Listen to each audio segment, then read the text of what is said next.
On the morning of April 30, 1943, fishermen found a British officer floating near Huelva, on Spain's southwestern coast. He was dead, but a leather briefcase was chained to his wrist. Why chain secret papers to a corpse? The answer began with a lie designed to move an army. Inside the case, Spanish officials found papers that seemed to explain who Major William Martin was, where he had been going, and why his final journey had ended in the Atlantic. There were personal letters, a photograph of a young woman, receipts and small traces of an ordinary life.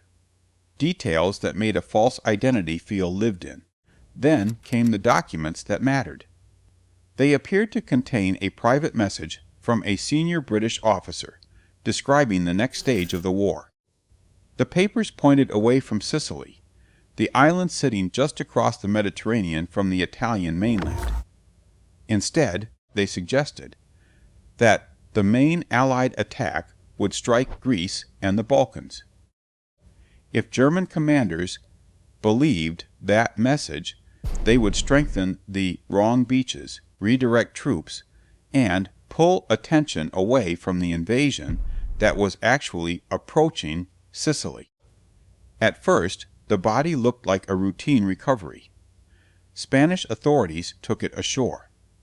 The briefcase entered official custody. British representatives made careful, restrained efforts to get it back, acting as though they feared the documents might be read by anyone who handled them. That was precisely the fear they wanted to create. Huelva was crowded with neutral officials, port workers, sailors, and informants. Spain had not entered the war, but German intelligence operated openly through networks around its ports. British officers understood that a sealed case chained to a dead man's wrist would attract attention. They also understood that a desperate request for its return could make the papers seem even more valuable. So the case was allowed to pass through Spanish hands. It was examined, copied, and moved along a chain of contacts until its contents could reach the people in Madrid who served Berlin. The British did not need the Germans to believe every detail. They needed them to believe one thing, that the dead officer had been carrying a genuine invasion plan. And the first man who had to look real was the corpse on the Spanish shore. That corpse had a name, Glinder Michael. In British files, he would disappear behind another identity, Major William Martin of the Royal Marines. The operation built around him would become known as Operation Mincemeat. Michael was not a soldier killed in battle. He was a vulnerable Welsh drifter who had died in London after ingesting rat poison containing phosphorus. He had no family waiting for him, no recent photograph in circulation, and no living acquaintance likely to recognize him. In death, his anonymity became useful. British intelligence needed to give that body a life convincing enough to survive inspection. Not a grand life, a small, untidy, ordinary one. The planners built Martin as a temporary officer carrying orders from London. He received a service identity card, an identification disc, and papers showing his rank, his unit, and his address. His uniform had to look worn in the right places. His pockets had to contain the clutter of a man who had been living, traveling, and making mistakes before the sea took him. A perfect officer would have seemed suspicious. Real people lose receipts. They forget letters. They carry old tickets in their pockets and leave cigarette packets half crushed in a coat. So the team gave Martin a trail of small imperfections. There were personal debts, a photograph of a woman he supposedly loved, a receipt from a London shop, the little debris of a life that appeared to have existed before the body was found. But the papers still faced one problem. A convincing corpse could attract attention. A convincing message could redirect it. The two had to reach German intelligence together, without the British appearing to deliver either one. That was why the briefcase mattered so much. It was not merely carrying a false plan. It was carrying the evidence that the false plan was never meant to be found. His wallet contained a photograph of a young woman identified as Pam. She was not a studio model hired for the role. She was Jean Leslie, an MI5 clerk, posing with a soft smile and a direct gaze. The photograph had one job: raise questions before offering answers. Who was Pam? How serious were they? Why was her picture tucked behind his identification papers? The rest of the wallet supplied fragments: love letters, an argument, a complaint about money, theater tickets, an overdraft. Personal details that made William Martin look less like a courier and more like a man whose private life had been falling apart. That friction mattered. A spy might compose a false letter to deliver information. A real fiancé would complain about being ignored. Even the cigarette case helped. A searcher could handle it, turn it over, and remember it. Each object had to suggest the same man without looking arranged by a single hand. He had a date, a debt, a promise to answer a letter. Major Martin also needed the right professional details. His papers placed him at Combined Operations Headquarters and gave him the rank of Major in the Royal Marines. The identity was plausible without being famous enough for German agents to recognize his face. William Martin could disappear into a military file. Then came the letter in his briefcase, addressed to Lieutenant General Sir Archibald Nye. It contained the strategic lie. Greece and Sardinia were the intended targets. Sicily was only a cover. That document carried the secret.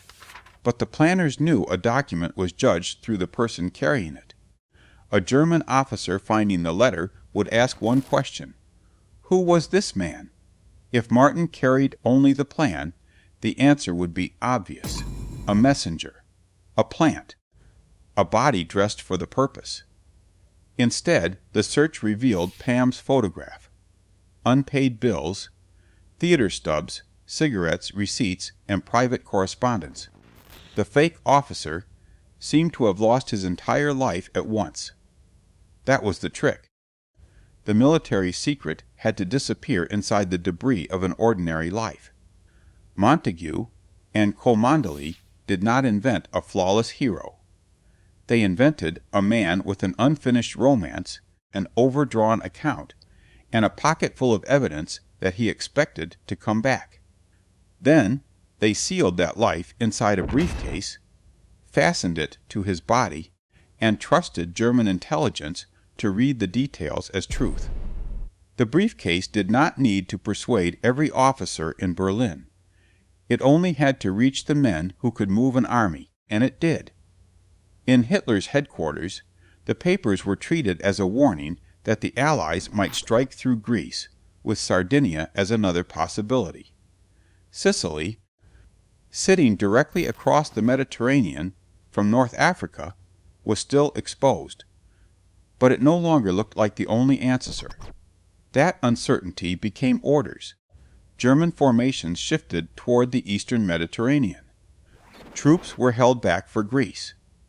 Units in southern France and the Balkans went on alert. Reinforcements, landing craft, ammunition, and aircraft were directed toward the places named in the false plan, or kept ready to move there at short notice. A dead man had become a logistics problem. At the same time, Sicily lost the protection it needed most: concentrated German strength. The island was not left undefended. Italian troops remained in large numbers, and German units still held key ports, airfields, and mountain passes. But the defenders now faced a problem no map could solve. They had to guard a long coastline while guessing where the real blow would fall. Every battalion sent toward Greece was a battalion unavailable in Sicily. Every aircraft held for Sardinia was one less aircraft challenging an Allied convoy approaching the island. The deception did not create the Allied plan. Sicily had been selected. Before the corps washed ashore at Huelva, Allied commanders had already assembled an enormous invasion force in North Africa. Mincemeat changed something else, the enemy's choices during the weeks when those choices mattered most. On July 10, 1943, the invasion began.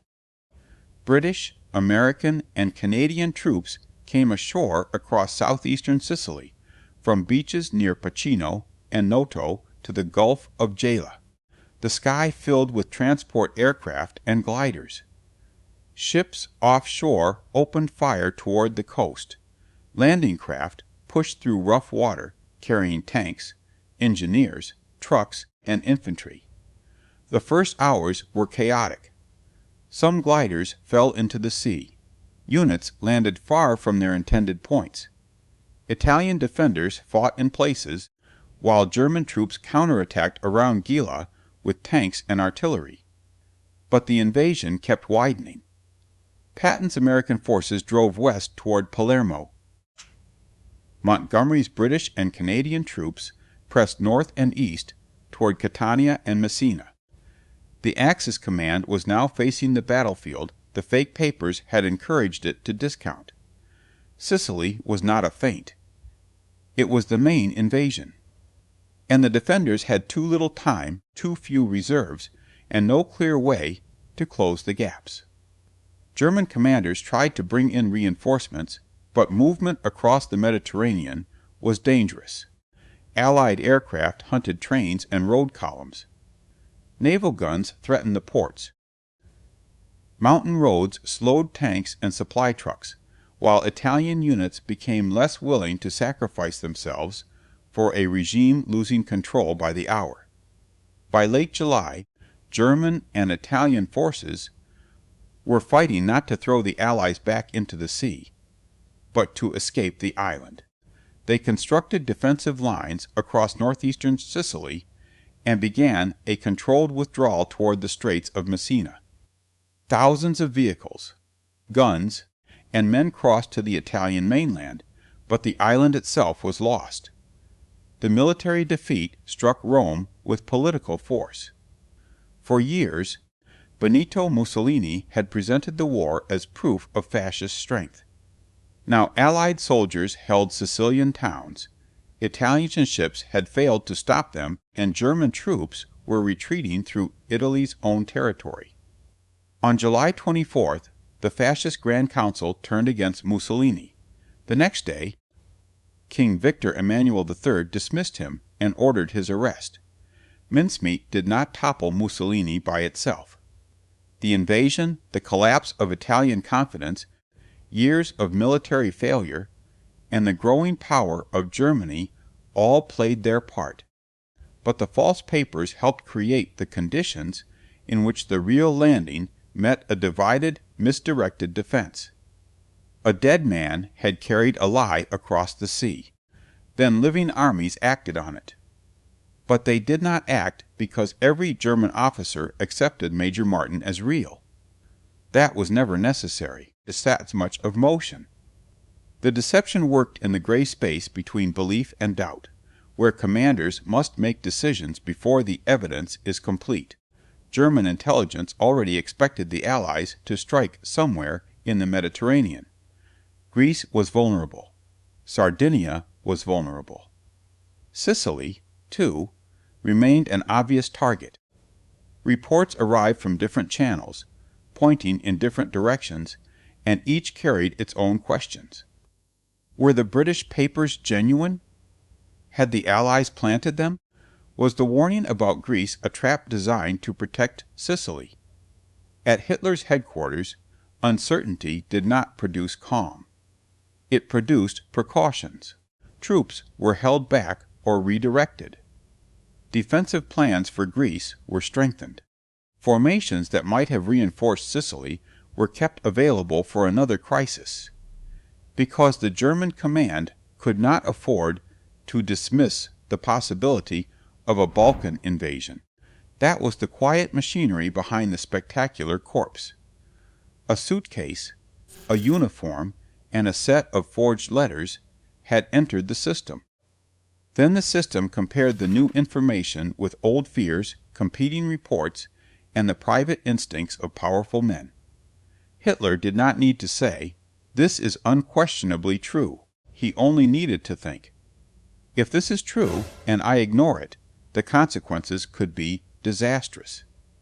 That fear changed the value of the documents. They were no longer simply a story about Greece. They became a reason to delay, hold reserves, watch the wrong coastline, and treat Sicily as only one possibility among several. The Germans were not hypnotized by a dead stranger. They were trapped by the cost of making the wrong choice. If Sicily was the real target, reinforcing Greece might waste precious time. But if Greece was the target, leaving it exposed could open the road to the Balkans and threaten Germany's entire southern position. So the papers did not have to command belief. They only had to make disbelief dangerous. While Allied ships gathered for Sicily, German leaders argued with incomplete information, and their caution began moving men away from the beach where the invasion was actually coming. The result was not a perfect deception. German commanders still saw signs pointing toward Sicily, and the evidence never formed a clean, unquestionable picture. But war is not decided by certainty alone. It is decided by the orders issued while uncertainty is still hanging in the room. Hitler kept forces tied to Greece. Units that might have strengthened Sicily were held back, redirected, or left waiting for an attack that never came. On the beaches near Gela and Syracuse, Allied soldiers fought through German resistance, but against fewer defenders than there might have been. That was the strange power of Major Martin's briefcase. The Allies did not erase the truth. Sicily really was the target. They placed a false story beside it, gave that story a corpse, a name, a lover, a military past, and just enough loose detail to make German investigators feel they had uncovered something real. No single document moved the divisions. A chain of fragments did. A letter, a map, a report, a worried conversation, and a leader's fear of being surprised again. Then Hitler acted on the picture those fragments created. The dead man never spoke. Yet.